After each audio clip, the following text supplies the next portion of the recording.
ఎరా చిన్న స్కూల్కి పోలేదా? అయ్యో బాబాయ్, ఈరోజు హాలిడే. ఈరోజు జెండా వందనం కదరా. ఈరోజు జెండా వందనం కాదు, ఇండిపెండెన్స్ డే. అదేలేవోయ్. ప్రోగ్రామ్స్ ఏమీ లేవా? నిన్ననే అయిపోయాయి, ఈరోజు హాలిడే ఇచ్చారు. అదేంటి నిన్ననే అయిపోయాయా? ఇప్పుడు ఇండిపెండెన్స్ డే అనగానే అదొక హాలిడే అయినట్టుగా అయిపోయింది. కానీ అదే మా కాలంలో అయితేనా ఆగస్టు 15 అనగానే ఓ 2 రోజుల ముందే హంగామా అంతా మొదలైపోయేది. క్లాస్లో స్టూడెంట్స్ అందరం కలిసి డబ్బులు పోగు చేసుకొని మరీ క్లాస్ని డెకరేట్ చేసుకునే వాళ్ళని తెలుసా.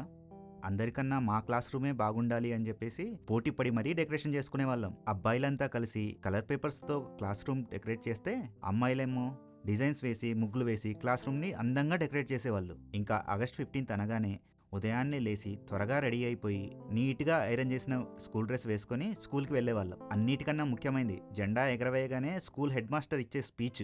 ఆ స్పీచ్ తర్వాత జరిగే చిన్న చిన్న కాంపిటీషన్స్, వాటిలో గెలిచిన వాళ్ళకి ఇచ్చే స్టీల్ గ్లాసులు ఉంటాయి చూశారు. ఇప్పట్లో పెద్ద షీల్డ్ గెలిచినంత ఆనందం.